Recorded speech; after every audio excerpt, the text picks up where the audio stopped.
ಬಗ್ಗೆ ಜಾಹೀರಾತು ಮಾಡಕ್ ಹೋಗ್ರ, ಇಲ್ಲ ಯಾರೋ ಬೇರೆ ಏನೋ ಅನೈತಿಕ ಚಟುವಟಿಕೆಗಳು ಮಾಡೋರ, ಇಲ್ಲ ಯಾರೋ ರೇಪ್ ಮಾಡೋರ ಪರ ವಾದ ಮಾಡೋರ. ಇಲ್ಲಿ ನಾನು ನಿಮ್ಗೆ ಬ್ರಹ್ಮಾಂಡ ವೈಲೇಷನ್ಸ್ ಗಳನ್ನ ನಾನು ತೋರಿಸ್ತಾನೆ ಇದ್ದೀನಿ. ನಿಮ್ಗೆ 10 ರೆಸಾರ್ಟ್ಗಳು ವೈಲೇಷನ್ಸ್ ಗಳನ್ನ ನಾನು ಇಲ್ಲಿ ತೋರಿಸ್ತೀನಿ. ನಾನು totally I am fighting against the corruption sir. ಇಲ್ಲಿ ಮೂಡ ನನ್ ನಂಬರ್ ಗೊತ್ತಿಲ್ಲ ಸರ್, ನಾವು ನಂಬರು ಹಾಕಲ್ಲ, ನನ್ನ ಆಫೀಸ್ ಅಡ್ರೆಸ್ ಹಾಕಲ್ಲ ಸರ್. ನಾನು ಸೋಷಿಯಲ್ ವರ್ಕ್ ಮಾಡ್ತಿರೋದೇ ಹೊರತು ಅಡ್ವರ್ಟೈಸ್ಮೆಂಟ್ ಆತರ ವಕೀಲರು ಅನ್ನ ತಿನ್ನಲ್ವಾ, ನ್ಯಾಯಾಧೀಶರು ಅನ್ನ ತಿನ್ನಲ್ವಾ, ರಾಜಕಾರಣಿಗಳು ಅನ್ನ ತಿನ್ನಲ್ವಾ? ಇವತ್ತು ಕಾಡನ್ನ ಸಂರಕ್ಷಣೆ ಮಾಡ್ಬೇಕಾದಂತ ವಕೀಲರ ಪರ ಇವರು ಧ್ವನಿ ಎತ್ತಿದ್ದೇನೆ, ಅವರ ವಿರೋಧವಾಗಿ ಧ್ವನಿ ಎತ್ತಿತಾ ಇದ್ದೇನೆ. ಅಂದ್ರೆ ಬೆಂಗಳೂರು ಅವ್ರು ಕುಡಿತಾ ಇರೋದೆಲ್ಲ ಇಲ್ಲಿ ಕಬಿನಿಯಿಂದ ಮತ್ತೆ ಕಾವೇರಿ ನದಿ ಅಕ್ಕಪಕ್ಕ ಇರೋಂತ ರೆಸಾರ್ಟ್ಗಳು ಉಚ್ಚೆಕ್ ಅಕ್ಕ ನೀರುಗಳೆಲ್ಲ ಬಿಡ್ತಾವ್ರಲ್ಲ, ಅದೇ ನೀರು. ಮೈಸೂರಿನ ಹೆಸರಾಂತ ವಕೀಲರಾದಂತಹ ರವಿಕುಮಾರ್ ಅವರು ಬಾರ್ ಕೌನ್ಸಿಲಿಂದ ವಜಾಗೊಳಿಸುವ ವಿಚಾರವಾಗಿ ಈಗಾಗಲೇ ರವಿಕುಮಾರ್ ಅವರ ಬೆನ್ನಿಗೆ ನಿಂತಿರುವಂಥದ್ದು, ಅಂದರೆ ರವಿಕುಮಾರ್ ಅವರ ಬೆನ್ನಿಗೆ ಸೇವ್ ಕಬಿನಿ ತಂಡ ಕೂಡ ನಿಂತಿರುವಂಥದ್ದು. ಈ ಬಗ್ಗೆ ಮಾತಾಡಲಿಕ್ಕೆ ನನ್ನೊಟ್ಟಿಗೆ ಸೇವ್ ಕಬಿನಿ ತಂಡದ ಸದಸ್ಯರಿದ್ರು, ಅವ್ರನ್ನ ಮಾತಾಡಿಸ್ತೀನಿ. ಅವರು ಪ್ರಚಾರ ಮಾಡ್ತಾ ಇದ್ರು ಅಂತ, ಈಗ ಇವರು ಹೇಳ್ದಂಗೆ ಶೋಕಾಸ್ ನೋಟಿಸಲ್ಲಿ ಪ್ರಚಾರ ಮಾಡ್ತಾ ಇದ್ರು. ಲಾಯರ್ ವಕೀಲರು ಅಂದರೆ ಸರ್ವಿಸ್ಗಿರೋಂಥವ್ರು ಈ ಥರ ಪ್ರಚಾರ ಮಾಡಿಕೊಂಡು ಬಿಸ್ನೆಸ್ ಮಾಡ್ತಾ ಇದ್ದಾರೆ ಅನ್ನೋದು ನೋಟಿಸ್ನಲ್ಲಿ ಮೆನ್ಷನ್ ಆಗಿದೆ ಅಂತ ಹೇಳ್ತಾರೆ. ಏನು ಸರ್ ಇದು? ಬಿಸ್ನೆಸ್ ಮಾಡ್ತಾ ಇದ್ದಾರೆ ಅಂದರೆ ಸೋಪಿನ ಬಗ್ಗೆ ಬಿಸ್ನೆಸ್ ಮಾಡಕ್ ಹೋಗ್ರ, ಜಾಹೀರಾತು ಮಾಡಕ್ ಹೋಗ್ರ, ಯಾವ್ದಾದ್ರು ಬಟ್ಟೆಗಳ ಬಗ್ಗೆ ಜಾಹೀರಾತು ಮಾಡಕ್ ಹೋಗ್ರ, ಇಲ್ಲ ಯಾರೋ ಬೇರೆ ಏನೋ ಅನೈತಿಕ ಚಟುವಟಿಕೆಗಳು ಮಾಡೋರ, ಇಲ್ಲ ಯಾರೋ ರೇಪ್ ಮಾಡೋರ ಪರ ವಾದ ಮಾಡೋರ, ಇಲ್ಲ ಈ ದೇಶದ್ರೋಹಿ ಕೆಲಸ ಮಾಡೋರ ಪರ ವಾದ ಮಾಡೋರ, ವಾದಿಗಳ ಪರ ಧ್ವನಿ ಎತ್ತಂತವ್ರು ವಾದ ಮಾಡೋರ.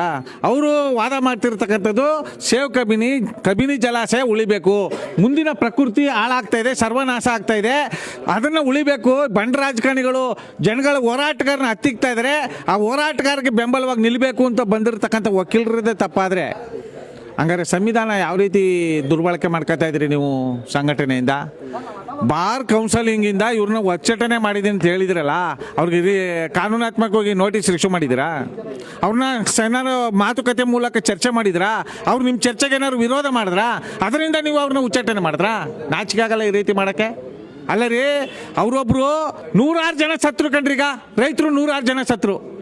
ಅವ್ರು ಯಾರು ಹೊಣೆ? ಅವ್ರಿಗೆ ಬಾರ್ ಕೌನ್ಸಲಿಂಗ್ ಹೊಣೆ ಆಗುತ್ತಾ? ನಮಗೆ ಅಪಾರವಾದಂಥ ಗೌರವ ಇದೆ ಲಾಯರ್ ವಕೀಲರ ಮೇಲೆ, ಮಾನ್ಯ ನ್ಯಾಯಾಧೀಶರ ಮೇಲೆ, ನಮ್ಮ ಹೋರಾಟಗಾರರಿಗೆ ಭಾಳ ಅಪಾರವಾದ ಗೌರವ ಇದೆ.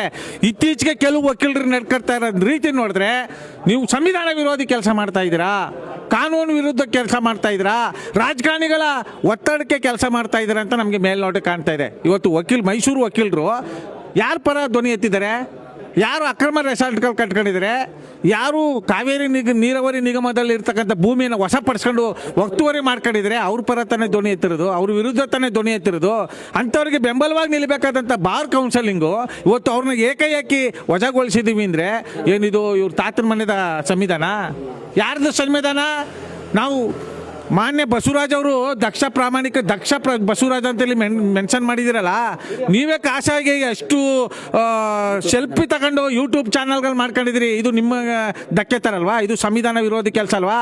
ಆ ಥರ ವಿರೋಧಿ ಕೆಲಸ ಏನಾದ್ರು ನಮ್ಮ ವಕೀಲರು ಮೈಸೂರು ರವಿಕುಮಾರ್ ಅವ್ರು ಮಾಡಿದಾರಾ?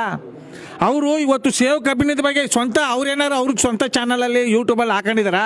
ಬಂದಿರೋದು ಎಲ್ಲಿಂದ? ಸಾಮಾಜಿಕ ಜಾಲತಾಣದ ಮುಖಾಂತರ, ಮಾಧ್ಯಮಗಳ ಮುಖಾಂತರ. ಯಾಕೆ ಅವ್ರಿಗೆ ತಾಕತ್ತಿಲ್ವಾ ಅವ್ರಿಗೆ ಬೆಂಬಲ ಕೊಡೋಕ್ಕೆ?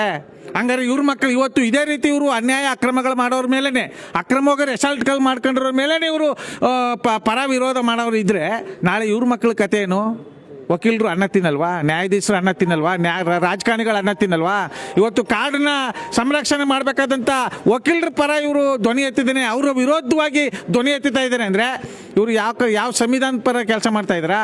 ಇದನ್ನು ವಿರೋಧ ಮಾಡ್ತೀವಿ. ಈ ಕೂಡಲೇ ಮೈಸೂರು ಸಂಘದಿಂದ ಮೈಸೂರಿನ ವಕೀಲರನ್ನ ಏನು ನೀವು ಆ ಒಂದು ಬಾರ್ ಕೌನ್ಸಿಲಿಂದ ವಜಾಗೊಳಿಸಿದ್ರಿ, ನೀವು ನಿಜವಾಗ್ಲೂ ಸಂವಿಧಾನ ಪರವಾಗಿದ್ದರೆ, ನಿಜವಾಗ್ಲೂ ನೆಲ ಜಲ ಭಾಷೆಗಾಗಿ ಪ್ರಕೃತಿ ಪರ ಇದ್ದರೆ ಆ ವಜಾಗೊಳಿಸೋರನ್ನ ಸರಿಪಡಿಸಬೇಕು, ಅದನ್ನು ವಾಪಸ್ಸು ಪಡಿಬೇಕು ಅಂತ ನಮ್ಮ ಮೈಸೂರು ದೇವಂತ ಕನ್ನಡಿಗರ ಬಳಗದಿಂದ ಸೇವ್ ಕಬಿನಿಯಿಂದ ಒತ್ತಾಯಿಸ್ತಿದ್ದೇವೆ. ಇಷ್ಟು ಸೇವ್ ಕಬಿನಿ ತಂಡದ ಮಾತಾಗಿರುವಂಥದ್ದು. ಅಂದರೆ ಸಾಮಾಜಿಕ ಕಳಕಳಿ ಇದ್ದಂತಹ ವಕೀಲರನ್ನು ಈ ರೀತಿ ಏಕಾಏಕಿ ಯಾವುದೇ ರೀತಿಯಾದಂಥ ನೋಟಿಸ್ ಕೊಡದೆ ವಜಾಗೊಳಿಸೋ ನಿಜಕ್ಕೂ ಕೂಡ ಅಸಂಬದ್ಧ. ಸೊ ಈ ವಿಚಾರವನ್ನು ಭಾಳ ಗಂಭೀರವಾಗಿ ಪರಿಗಣಿಸಬೇಕು. ಅವ್ರಿಗೂ ಕೂಡ ಅಂದರೆ ಸಾಮಾಜಿಕ ಹೋರಾಟ ಮಾಡ್ತಾರೆ. ಸೊ ಅವರ ಪರವಾಗಿ ಸೇವ್ ಕಬಿನಿ ತಂಡ ಕೂಡ ನಿಂತಿರುವಂಥದ್ದು. ಕ್ಯಾಮ್ರಾ ಪರ್ಸನ್ ರವಿ ಜೊತೆ ಚಂದನ್ ಬಲರಾಮ್, ಇಂಡಿಯನ್ ಟಿವಿ, ಮೈಸೂರು.